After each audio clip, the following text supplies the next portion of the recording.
նաև ձերից պահանջած այդ Շատ լավ։ Նախ հարգելի գործընկերներ, մենք ներկայացրեցինք 2026 թվականի հունիսի 7-ի ազգային ժողովի ընտրությունների արդյունքները անվավեր ճանաչելու դիմում։ Նշված դիմումի շրջանակներում ներկայացրել ենք այն մասշտաբային ընտրախախտումները, որոնք տեղի են ունեցել նախքան քվեարկության օրը, ինչպես նաև քվեարկության օրը ևս։ Մենք հատկապես նաև շեշտադրել ենք այն բոլոր ռեպրեսիվ գործողությունները, որոնք տեղի են ունեցել, վարչական ռեսուրսի չարաշահումները, ատելության խոսքը ևս։ Ուզում եմ մի կարևոր հանգամանք բացահայտեմ ձեզ, որ այս ժամանակահատվածում հատուկ առանձին անդրադարձ չենք կատարում։ Մեր կողմից ներկայացվել էր մի քանի դիմումներ կենտրոնական ընտրական հանձնաժողովին, թե ատելության խոսքի վերաբերյալ, թե վարչական ռեսուրսի չարաշահման վերաբերյալ։ Մենք դրանց հետ կապված ստացել էինք կենտրոնական ընտրական հանձնաժողովի մի կողմից անգործությունը, մի կողմից մերժումը։ Դրանք բոլորը բողոքարկվել էին վարչական դատարան եւ մենք ունենք նաեւ վարչական դատարանի վճիռներ, որոնցով այս խնդիրները արձանագրված են։ Այսինքն սա ոչ միայն մեր կողմից գնահատողական դատողություններն են, այլ սա նաեւ դատական ակտերով հստակ արձանագրված հանգամանք վերաքվեարկության անհրաժեշտության վերաբերել։ Կենտրոնական ընտրական հանձնաժողովը ընտրության արդյունքները անվավեր ճանաչելու, դիմումը քննարկելու ընթացքում պարտավոր է նաև անդրադարձ կատարի վերաքվեարկության հանգամանքին, որը նաև մենք ներկայացրել ենք մեր կողմից մուտքագրված այլևս դիմումի շրջանակներում։ Վերաքվեարկության հիմքերը շատ հստակ են։ Եթե անվավեր ճանաչված այդ ընտրական տեղամասերի արդյունքները ազդեցություն են գործում ընտրության արդյունքների վրա, ապա պարտադիր է այդտեղ վերաքվեարկության հանգամանքը։ Պարտավոր է կենտրոնական ընտրական հանձնաժողովը նշվածը կազմակերպել։ Ասեմ ավելին, այստեղ մեծ հարց է, արդյոք միայն այդ երկու ընտրական տեղամասերում, թե մի շարք այլ ընտրական տեղամասերում ևս։ Մեր կողմից ներկայացված ընտրության արդյունքների անվավեր ճանաչելու հիմքերի մեջ է նաև մի շատ կարևոր հանգամանք։ Հարգելի գործընկերներ, ընտրություններին մասնակցած մեր հայրենակիցներից 100,000-ի ձայները 100,000 կլորացնում եմ գործընկերներ, ձայները ոչ թե անձնագրի պատշաճ կերպով աշխատանքի արդյունքում են ձևավորվել, այլ մասնագետի կողմից մուտքագրման եղանակով լրացնելու։ Սա արդյոք խնդիր է, այո, որովհետև կարգը այնպիսին է, որ անձնագիրը պետք է համապատասխան վերիֆիկացումը անցնելու պայմաններում պատշաճ լինի։ Եթե պատշաճ չի լինում, սա խնդիր է, թե ոչ, այո, խնդիր է։ Ծավալն էլ կազմում է շուրջ 100,000, որից 16-ից 17,000-ը այսպես կոչված, նաև հենց կենտրոնական ընտրական հանձնաժողովից էր այդ դիրքորոշումը, գաղտնի ցուցակներ կոչվածը, այսինքն զինծառայողների կողմից քվեարկություն։ Արդյոք այս վիճակագրական տվյալը ևս էական նշանակություն ունի, միանշանակ։ Կներեք ավարտեմ, 17,000 քվեաթերթիկ շուրջ անվավեր է ճանաչվել։ Կարող եմ ասել, թե ինչն է դրա պատճառը։ 2026 թվականի ապրիլ ամսին, երբ 24-ժամյա ռեժիմով ամեն կերպ փորձեցին զրկել ուժեղ Հայաստան կուսակցությունների դաշինքին Սամվել Կարապետյանի անունը եւ ազգանունը օգտագործելու հնարավորությունից, մեկ այլ փոփոխություն ևս արեցին, որը վերաբերում էր հենց անվավեր ճանաչելու, այսպես ասած, կառուցակարգին։ Դրա հետևանքը մենք տեսանք։ Հենց դրա համար է նույն Վենետիկի հանձնաժողովը այդքան միշտ պնդում, որ ընտրություններից շաբաթներ առաջ չի կարելի նման գործողություն անել։ Արեցին, հետևանքը 17,000 անվավեր քվեաթերթիկ։ Ես, գիտեք, դրան հեսա կանդրադառնանք, թե ինչ աստիճան տեխնիկական նաև հարցերն են, բայց փաստը նա է, որ նախորդող բոլոր ընտրություններին 4-ից 5,000 անվավեր քվեաթերթիկը այլևս վերածվել է 17,000-ի։ Մյուս հանգամանքը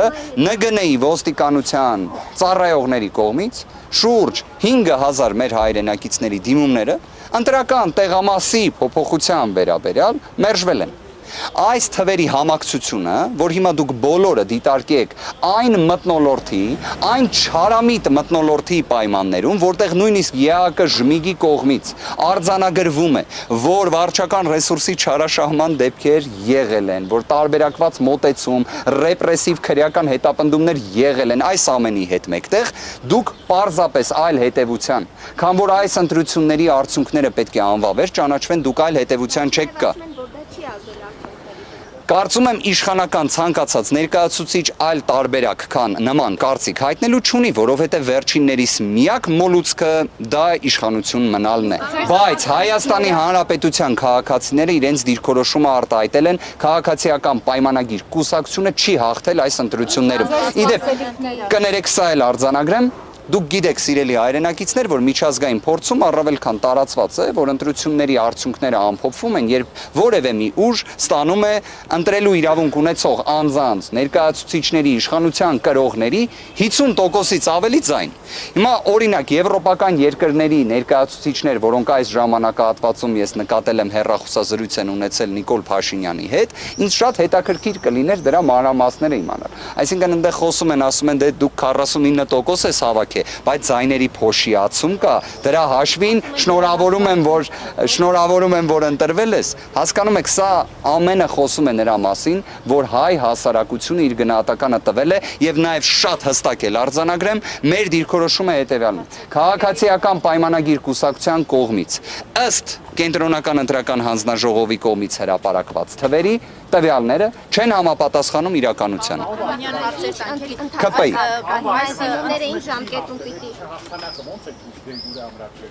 ԿՊ-ի հաղթանակի դեմ իրականացնելու ենք բոլոր միջոցները, դրանցից մեկը առնվազն այսօր իրականացրեցինք։ Իհարկե իրավական։ Ինչպես? Դիմումը քննվելու է առաջիկա կիրակի օրը, երբ ընտրության արդյունքների ամփոփումը տեղի կունենա։ Այո, բայց նույն օրը։ Այդ երկու տեղամասերը, որտեղ որ անվավեր ճանաչվեց, դրանցից մեկում դուք եք հենց դիմել, ճիշտ է վերահաշվարկի համար։ 35-65-ի մասին է խոսքը, այդտեղ նաև վստահված անձանցից, հենց ուժեղ Հայաստան կուսակցությունների դաշինքի վստահված անձանցից մեկը արձանագրում դրա վերաբերյալ կատարել էր։ Պահանջ վերահաշվարկի եւ ստացվում է, որ ԿՀ-ն իրականացրել է ձեր այդ պահանջը։ Մեր կողմից ներկայացված պահանջը չի վերաբերում տեխնիկական, պարզապես անվավեր ճանաչելու։ Եթե նշվածը մեր կողմից խնդիրն էր արձանագրվել, իդեպ մենք առանձին դիմում անվավեր ճանաչելու պահանջով չենք ներկայացրել։ Իդեպ իմ գործընկերը Տիկին Մելոյանը մեկ այլ ընտրատեղամասի վերաբերյալ է հենց նման պահանջ ներկայացրել, որի վերաբերյալ մինչ օրս ընթացք չկա։ Կարող եմ հարցնել, ինչի է այդ տարբերակված մոտեցումը։ Կարող եմ հարցնել, որ իրականում Կենտրոնական ընտրական հանձնաժողովը վերահաշվարկը կատարելու շրջանակներում նկատել է, թե արդեն որոշակի ինչ պատկեր է փոփոխվում ընտրական գործընթացի դասավորվածության տեսանկյունից, թիրախավորելով կոնկրետ մեկ քաղաքական ուժի, ամեն կերպ փորձելով, որ վերջիններս չհաղթահարեն անցողիկ շեմը, նման որոշում կայացրեց։ Իդեպ կարող եմ ասել, որ կրկին, եթե օրինակ Տիկին Մելոյանի կողմից ներկայացված դիմումը քննության առարկա դառնար, այն որևէ ընտրական գործընթացի վրա ազդեցություն էական չեր ունենա, այլ արդ ԿՊ-ի ձայների վրա ազդեցություն կունենար, բայց իրենք հենց միգուցե նաև դրանով են կաշկանդված, ինչև է։ Նշված երկու ընտրատեղամասերում հանրագումարով, եթե ասեմ, երկու ընտրատեղամասերը, որոնք անվավեր են ճանաչվել, 500-ից ավելի ձայն ստացել է ուժեղ Հայաստան կուսակցությունների դաշինքը եւ կարող եմ նաև այս հանգամանքն էլ բացահայտել, ինչպես իմ գործընկերները նշել էին, ինչպես նաև հենց Նարեկը Կարապետյանը նշել էր,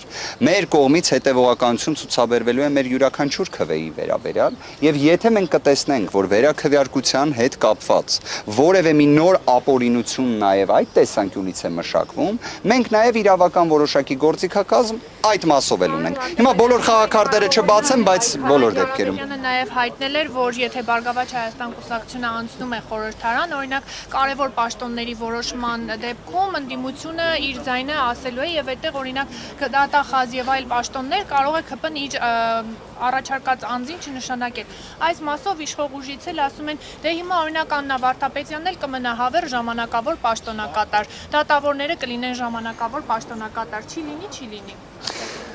Գիտեք, ձեր նկարագրածը ամբողջությամբ հենց Իդեպ դա հենց ամբողջությամբ տեղավորվում է ժողովրդավարության սկզբունքի նկատմամբ ծաղրի տիրույթում։ Եթե դա է այն իրավական մշակույթը, որը պետք է Հայաստանում ձևավորվի, դրա դեմ էլ որոշակի գործողություններ կան։ Իդեպ հենց սահմանադրական։ Այն մասով, որ Հանրապետություն կուսակցությունը դիմել էր ԿՀ, որպեսզի ձեր գրանցումը անվավեր ճանաչեն։ Եթե դուք դիմեք ՍԴ, մտավախություն չունեք, որ կարող է իրականում այդ Հանրապետության կուսակցության դիմումը իրագործվի, այսինքն ձեր մասնակցությունը անվավեր ճանաչի։ Այսինքն այն մամուլի քաղվածքները, մամուլի հրապարակումների քաղվածներից պետքա մտահոգվենք հա, ձեր պատկերացմամբ։ Ավելին ասեմ, ես խոստացել եի, որ ձեր մի հարցին պետք է անդրադառնայի, Կենտրոնական ընտրական հանձնաժողովի նախագահը արձագանքելով իմ կողմից ներկայացված դիմումին, որ անմեղության կանխավարկածը սահմանադրությամբ Հայաստանի Հանրապետության, որը դեռ չի փոխվել, էլի, այդ սահմանադրության մեջ անմեղության կանխավարկածը գրված է, հստակ երաշխավորել է, որ անմեղության կանխավարկածը պետք է հարգվի։ Կենտրոնական ընտրական հանձնաժողովը ելնելով իմ կողմից ներկայացված դիմումից եւ այն արհեստական շարժումներից, որոնք տեղի էին ունենում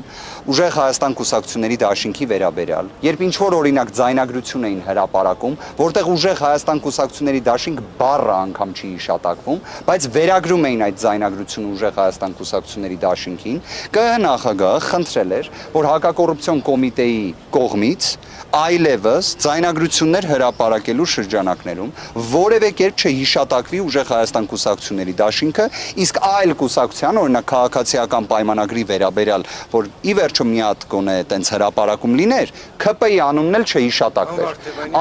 Այդ գրության վերաբերյալ ԿՀ-ի կողմից ուղարկելու պայմաններում հակակոռուպցիոն կոմիտեն ամբողջությամբ անտեսել է, դրանով սեմացնելով այս կառույցի դերը։ Դիմադիր որոշ շրջանակներ ասում են, որ այս գործընթացները, որոնք իրականացնում են, խորհրդարան անցած եւ որոշակիորեն դեռ բարձ չդարձած ուժերը, լավ են, բայց բավարար չեն եւ պետք է զուգահեռ փողոց գեներացվի, որպեսզի ճնշում լինի եւ այլն։ Հիմա փաստորեն իրավական մի հանգամանք էլ բացահայտեմ ձեզ,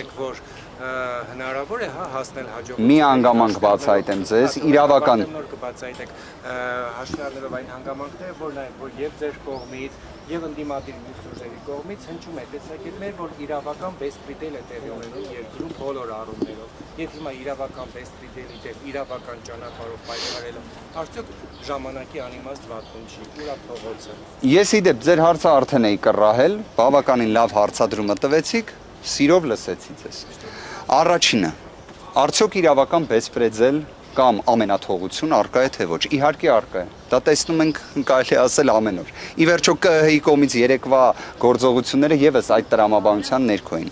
Արդյոք դրա դեմ իրավական որևէ մի գործողությունը արդյունավետություն չի ունենալու։ Ավելի հավանական է, որ դա ճիշտ կանխատեսում է։ Արդյոք դա նշանակում է, որ պետք է այն չիրացնել, չէ, այն պետք է իրացնել։ Արդյոք դա միայն իրացնելը բավարար կլինի, չեմ կարծում։ Այն, որ ընտրական գործընթացը մշտապես հանդիսանում է իրավակ քաղաքական գործընթաց, եւ այդ իմաստով պարզապես հենվել է իրավական գործընթացի վրա, արդյունավետ չի կարող լինել, դա կարծում եմ իսկապես տեղին դիտարկում է։ Այն, որ պետք է լինի նաև որոշակիորեն քաղաքական զուգահեռ գործընթաց, կարծում եմ առավել քան ողջամիտ է, կներեք ավարտեմ։ Եվ կարծում եմ նաև այսօր հնարավորություն կունենաք լսելու ուժեղ Հայաստան կուսակցությունների դաշինքի առաջնորդ Սամվել Կարապետյանի նաև դիրքորոշումը, ով հիշեցման կարգով արդեն 1 տարի է, ինչ գտնվում է կալանքի պայմաններում եւ այդ պայմաններում էլ մենք ընտրություններ ենք ունեցել։ Պարոն Ծառուկյանը քիչ առաջ հայտարարություն է արել, ասելով, որ սկսում են քաղաքական կոնսուլտացիաներ քաղաքական ուժերի եւ միասնական օրակարգի եւ քայլերի մշակման համար։ Դուք համաձայն եք, որ պետք է միասնական օրակարգ մշակեք ԲՆԿ-ի հետ եւ միասնական քայլեր։ Կարծում եմ առաջիկայում կլինեն նաև քաղաքական հստակ հայտարարություններ նշված հարցի վերաբերյալ, ես կցանկանամ հիմա եւս առիթը օգտագործելով արձանագրել մեկ հանգամանք։ Հայաստանի Հանրապետությունում 2026 թվականի հունիսի 7-ին տեղի են ունեցել խորհրդարանական ընտրություններ։ Քաղաքացիական պայմանագիր կուսակցությունը չի հաղթել այդ ընտրություններում։ Հայաստանի Հանրապետության քաղաքացիները չեն տվել իրենց այն վստահության քվեն, որը իրենք պատկերացնում էին, որ պետք է ստանան։ Միաժամանակ էլ ասեմ այն ինչքան ձայնը ստացել են միջազգային փորձում մի շարք երկրներում բավարար է լինելու արձանագրելու համար միայն մեկ հանգամանք, որ պետք է տեղի ունենա ընտրությունների երկրորդ փուլ, բայց մյուս հանգամանքն եմ ուզում նշել, որ այն արտահայտությունը, որը իրեն թույլ է տվել Նիկոլ Փաշինյանը երեկ, դա մեղմ ասած խայտառակություն է։ Երբ քո քաղաքական հակառակորդ հանդիսացող ուժերը ստանում են այդ աստիճան մեծ ծավալի ձայներ, որը կես միլիոնից ավելի ձայն է հանդիսանում, այդ ընտրողների նկատմամբ պետք է դրսևորես բացառապես հարգանք։ Մեր կողմից նույն իրենց ձայն տված մեր հայրենակիցների վերաբերյալ որևէ մի բացասական գնահատական, որևէ մի իրավիճակում չի տրվել եւ չի տրվելու։ Այլ հարց, որ նվազագույն հարգանք չունենալ քո իսկ հայրենակիցների նկատմամբ մի հատ էլ զրպարտել իրենց, վիրավորել իրենց, ընդհանրապես մենք պետք է ունենանք բարեվարքության կանոններ, որը դե իհարկե այս իշխանություններից երբեք հնարավոր չէ ակնկալել։ Եթե 50, եթե այդ 700,000-ից ավելի ձայնի հետ կապված, ես ձեզ մեկ անգամ եւս էլ պնդումս կկատարեմ 100,000-ից ավելի ձայների հետ կապված, ինձ տվեք սպառիչ պատասխաններ։ Օրինակ, ինչի համար է ստացվում, որ այդ աստիճան շատ մենք ունենում ենք անվավեր քվյատ հերթիկներ, որի պատճառը հետևանքային կապը տեսնում ենք։ Ինչի 80,000-ի շուրջ 80,000 մեր հայրենակիցների անձնագրերը չեն աշխատում։ Համառորեն տենց կարելի ասել վճռականորեն այդ խնդիրը առկա է լինում։ Ինչով է այս ամենը պայմանավորված։ Հիմա կներեք, եթե այս իմ ասած պնդումները որոշակիորեն հաստատված լինեին, նույնիսկ իրենց ձայների փոշիացման շնորհիվ կառավարություն ձևավորելու իբրև հնարավորությունն էլ առկա չէր լինելու։ Կներեք, հարգելի գործընկերներ, մեկ հարց է, ընտրությունների ժամանակ բազմաթիվ կառուցելի դեպքեր արձանագրվեցին։ Դուք ձեր դիմում ոչ թե նման ձևակերպում ենք արձանագրել, մենք արձանագրել ենք ընտրական տեղամասերում այն ակնհայտ խախտման դեպքերը, նույնիսկ դուք տեսել եք ոնց է քաղաքացիական պայմանագրի ներկայացուցիչները ֆիզիկական ներգործություն են իրացնում։ Ասենք մենք տեսել ենք, որ ընտրատեղամասերից մեկից եկել են ուժեղ Հայաստան կուսակցությունների դաշինքի վստահված անձին ֆիզիկական ուժ գործադրելով ձերբակալել են, հաջորդ օրը ազատ են արձակել։ Հիմա դուք ինձ կասեք այդ ընտրատեղամասում ձայները ինչ պետք է լինեին։ Լավ, ի վերջո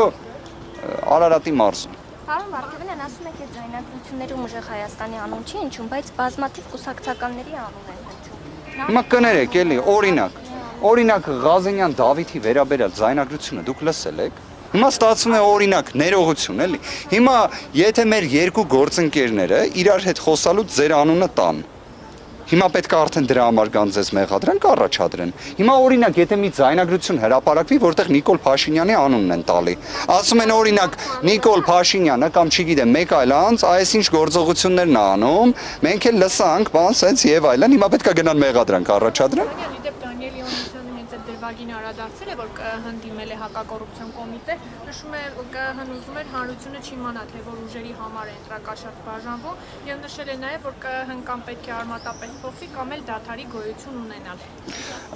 Պատկերացնում եք, ուրեմն ինչ աստիճան ճիշտ գործողություն է արել նույնիսկ ՔՊ հիմնադիր ժամանակին հանդես եկած Վահագն Հովակիմյանը, որ Դանիել Իոնիսյանը այդ աստիճան զայրացել է։ Ու պատկերացնում եք, մենք խոսում ենք իրավապաշտպանի մասին, ով պետք է անաչառ դիրքերից հանդես գա, ու որ թեմայի շուրջ է այսպիսի գնահատական տալի։ Նման գնահատական նույն անձը չի տալիս օրինակ, երբ Նիկոլ Փաշինյանի ատելության խոսքը տարածվում է ամբողջ հանրապետությունով եւ ԿՀ-ն պատասխանատվության միջոց չի կիրառում եւ մենք ստիպված վարչական դատարան ենք դիմում։ Բայց ինչա որ Վահագն Հովակիմյանի կողմից պատշաճ մի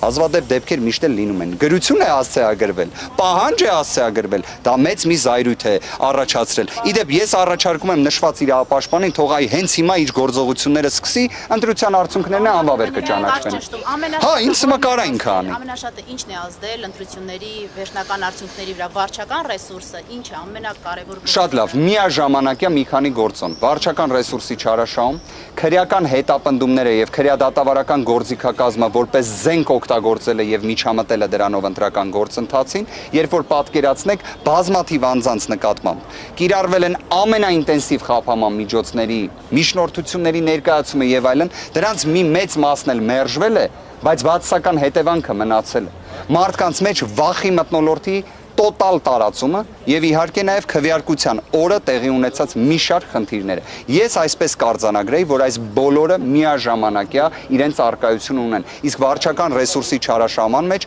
խնդրում եմ դիտարկել նաեւ որ օրինակ 2026 թվականի փետրվարի 7-ին հաջորդած ժամանակահատվածում Հայաստանում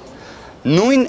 անձինք որոնք մասնակցել են որպես падգամավորի տեխնացու ընտրություններին, իրականացնում են կենսաթոշակային բարեփոխում ապրիլ ամսին, որը իրենց ողջ քարոզարշավի ընթացքում օգտագործել են։ Ողջ քարոզարշավի ընթացքում, եթե նկատել եք, Նիկոլ Փաշինյանը հարցնում էր մարդկանց. «Բա լավ է, չէ՞ որ կենսաթոշակը բարձրացել է»։ Եթե սա ընտրակաշառքը չի, այլ ձևով իրացվող, իդեպ նաև հենց նույն ընտրակաշառքի հետ կապված, եթե մեր Հայաստանի Հանրապետության իրավապահ մարմինների անկախության երաշխիքները լինեին բարձր, կարծում եմ ձայնագրությունները կլինեին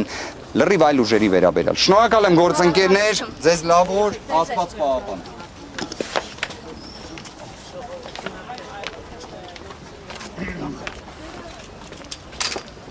Извините, ребята.